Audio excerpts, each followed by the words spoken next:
Welcome to Life Science Marketing Radio, the podcast where marketing leaders inside and outside the sciences share their creative ideas and practical approaches to increasing your marketing ROI. Here's your host, Chris Connor.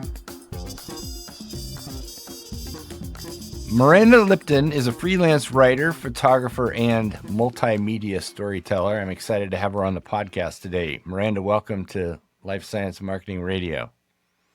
Thanks, Chris. Thanks for having me.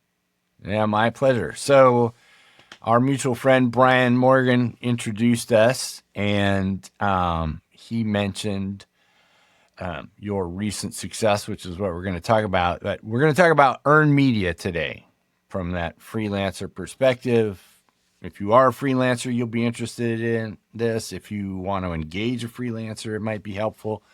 So for background, this is how we got connected. You recently published an article in Fast Company about lab-grown fish, and I'll link that article in the show notes. So talk about, first of all, how did that story come about, and how'd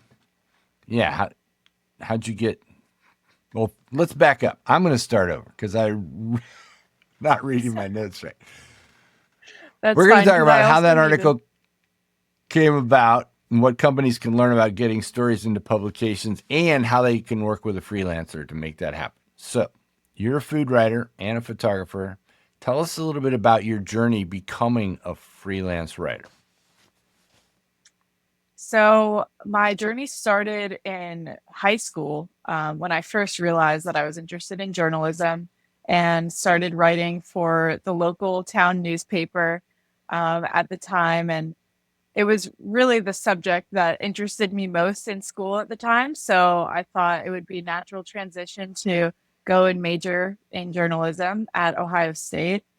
And after I graduated, I knew I wanted to do a bit of like a combination pack as far as how I wanted to start my career. I wanted to do some writing, some photo, and just kind of dip my toes into different waters. And so I started just kind of using the skills I had already with journalism and starting to pitch to different publications and do some online workshops and meet some people and try and kind of figure it out along the way. And now I've been doing that for about 3 years. Nice. All right. So where did you get the idea for this article in Fast Company about lab-grown fish?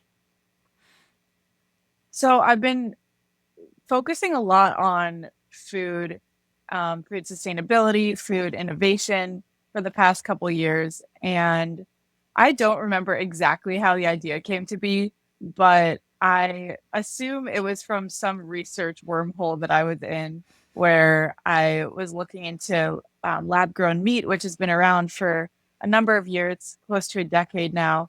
And I had seen that there are some new innovations in lab-grown fish that haven't really been covered too much because it's so brand new. And that's kind of like a great recipe for what makes a good story. So just started looking into that more, started doing some outreach to those companies, and thankfully Fast Company picked it up. And so I got to write it. All right. So how did you approach Fast Company for this? Obviously you wrote a pitch of some sort, but tell us about that. Yeah. So at this point, I pretty much have a consistent pitch outline that I use. And so it's kind of the same format of like 2 to 3 paragraphs that sums up the story that you want to write. And then it's just figuring out where would be the best place for it to be published in. And I know Fast Company does a lot with just innovation and new technology and food. So there was a lot of overlap. And from there, I just found the editor's email address and sent it over. And somehow you got through, because I'm imagining the editor has a whole inbox full of pitches, right? So your outline must be pretty effective. Well, I think in that case, something that really helped is that I've been reading the magazine for years. And so I had a really good sense that this is something that would fit. That doesn't mean they're going to take it, but it gives you a lot higher odds than if you're pitching somewhere that you aren't really as familiar with. Um, I think it just gives you a leg up to be able to stand out and say, okay, this is what you're always publishing. I know because I read it, and here's something that really fits in well with that. I'll just say as an aside to our audience for pitching in general, I mean, because sometimes I get pitches to be on the podcast, and it's very clear when the people have actually listened or when they say they've listened but clearly have not. Right? And Yes. so it's good to know where you're going. And honestly, if you don't know where you're going, if you make that mistake, your chance is zero. So don't even waste your time without putting in a little effort to find out, who their audience is, right? So at that point, you had to reach out to some companies in the lab-grown fish space, and tell us about that. What was that like to get them on board? I'm sure. That honestly, in my experience, selling the story to the publication is the hardest part. Once you have a story that you're working on, I mean, everyone wants to talk about the work that they're doing. And so I reached out to a number of people on LinkedIn who are at the companies that were in the space that I wanted to talk about. Didn't really necessarily matter what company specifically for this story, at least. So just kind of like casting a wide net, and usually you get people who are very excited to talk to you. And at that point, just lining up a few interviews, making sure I have some kind of variety, so that I'm getting multiple perspectives on what's going on in the space. Because, for a lot of these stories, this is my first time studying or researching or writing about them. And so it's important that I have a broad range of perspectives. But yeah, it's pretty straightforward, just reaching out and seeing who wants to talk. Yeah, so let's go into that in two places. So one, any specific kind of person that you're looking for at those companies on LinkedIn, and then in terms of multiple perspectives, I guess, did you have something in mind? But let's take those one at a time. A lot of times I start with researching or like typing in some of the keywords on LinkedIn, and then I get the people who are popping up or the people who are actively talking about this space. And so a lot of times those are the CEOs or co-founders at the companies. A lot of times it's someone else who can maybe direct me to the best person to speak with. A lot of times that's what I'll say. I'll say, you look like a great person to speak with on this. If I'm wrong, let me know who would be a better fit. And sometimes that's the PR people at the company. Sometimes, it's a variety.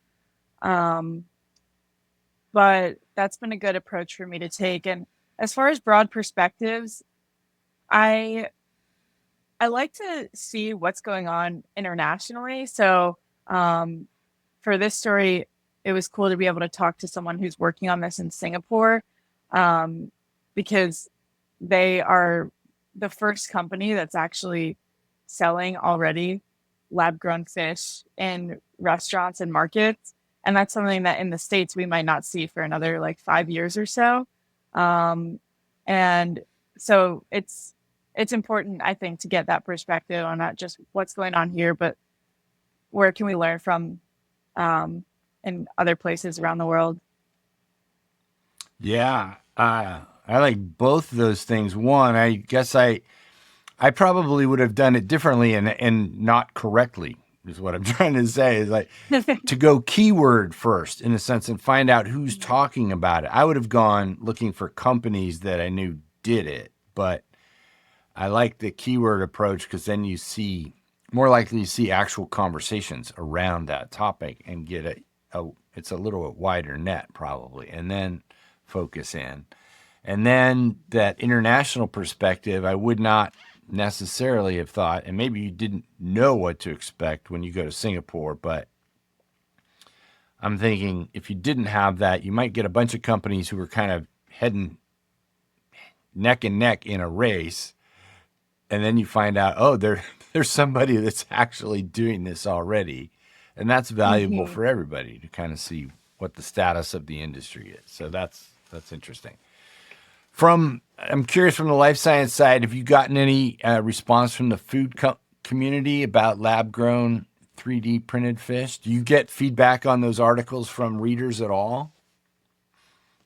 Not usually from readers. On rare occasion, someone will reach out and email me, but mostly the feedback I get is just from talking to friends and family who have read my writing, and or just talking about this topic as I'm writing it.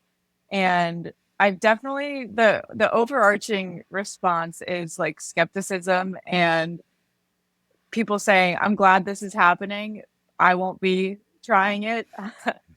So I think there's just a lot of unknowns, and kind of confusion too, as far as like what exactly is this that I'm eating. I mean, it just doesn't really compute, I think, naturally for us, like where our food is 3D printed. It's like just bizarre. So I think that's been the theme so far. But I'm excited to see where more like health research is done in this space over the next few years. I think that will put a lot more people at ease. That's an interesting thing. And I'm neither, an advocate nor a naysayer on this. I'm still kind of neutral and a little confused. I did an episode several years ago, not on this podcast, but on the San Diego Biotech Network with the CEO of Blue Nalu. They're making, 3D printed fish as well. And when you understand that there are places in the world where it's hard to get a sufficient supply of protein and overfishing is an ecological problem broadly, then you say, well, it's easy for me who has access to whatever I want to eat any day of the week that you can't have this, right? So, yeah. And it's also thinking down the line a few years, maybe we have this food now to eat, but in 5 years, will we have fish that is safe to eat? And so even though we can't see that problem now, right, it will be. Yeah. And so many things with fishing. So, That's another episode. Right. The whole, health of the oceans and whatever. So what advice would you give companies that don't have big PR agencies working for them about getting this kind of media coverage in the popular or industry press?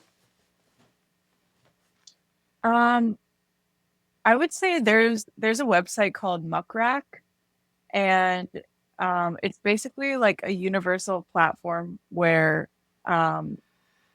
journalists are featured. Even if you don't sign up, you're like all of the stories that you write and like the topics that you cover are listed on there.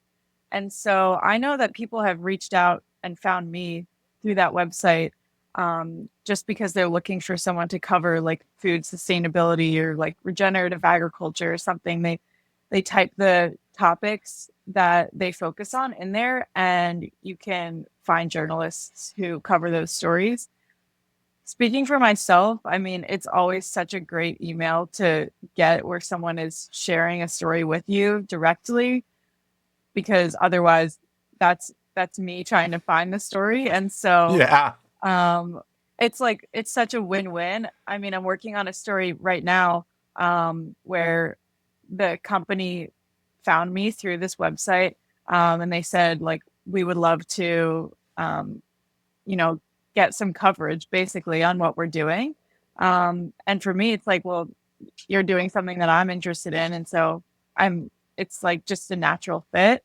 So I would say, yeah, journalists are probably, I don't know, I can't speak for everyone.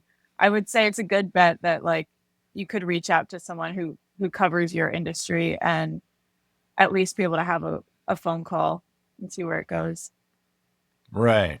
And I just think it's a good idea for a lot of companies. I mean, who may not have the budget for a full-on PR agency, right? But if you can go directly to a journalist like you who has some contacts getting into the right publications to create some earned media, and it works out, it's kind of a win-win for everybody, right? It's a win-win-win. Yes. If someone wanted to work with you, what does that look like in terms of finding a topic and an angle and a publication? What does that process look like? So if I come to you, for example, and say, "Hey, Amanda or Miranda, sorry, here's what I'm doing. How do we get this out there?" I think a lot of it is going to be determined by whether or not I think off the bat that it makes a good story right now, because a cool project, or like, something that you're that someone is just working on, doesn't necessarily make it a good story. So even though you might tell me all about it and I say, wow, that's amazing, if there are a million other companies doing it and there's nothing specifically happening right now that makes it a timely piece, it may just not be the right time. And so a lot of times a story comes at a time when something has happened with that company lately, like some big news with them, or it's something new and different that no one else is doing. And so in that case, I usually am kind of like directing what the angle will be and where the publication will be. But if anyone came to me with ideas, I'd be all ears. So, but I would say, like, there's no need for the company or the person approaching the journalist to have that in mind already, because usually, like, that's the natural rhythm that I'm used to thinking in anyways. Like, what's the angle? Where's the publication? I think the main question for like us to figure out is, like, is there a story and is this the right time for it? And then I can kind of take it from Do you have there. any hints on? I mean, I understand the time thing. There has to be some broader level of attention that people are aware enough to go, I want to know more.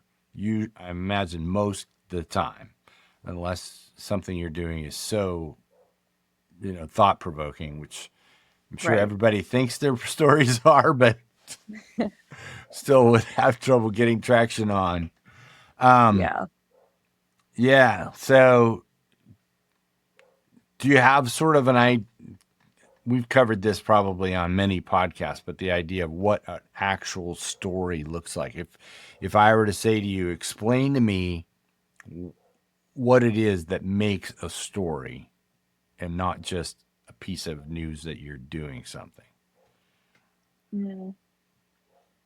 Well, I need a refresher on, like, I learned this, in my classes, of like what specifically makes a story. And there are, I think, 5 like kind of pillars that you can build off of. One of them is timeliness. And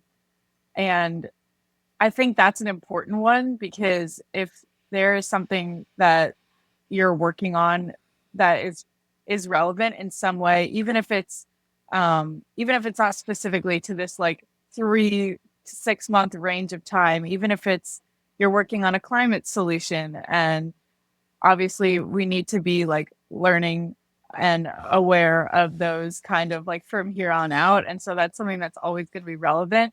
Miranda Lipton, this has been a treat talking to you today. I thank you so much for sharing your story and your insights on getting earned media. Thank you, Chris. This is fun. Hey, if you're still listening, that tells me you enjoyed the podcast. But don't tell me, tell your friends, and I'll be back soon with another episode. Okay, you can tell me too. Send an email, chris@lifesciencemarketingradio.com. Bye-bye.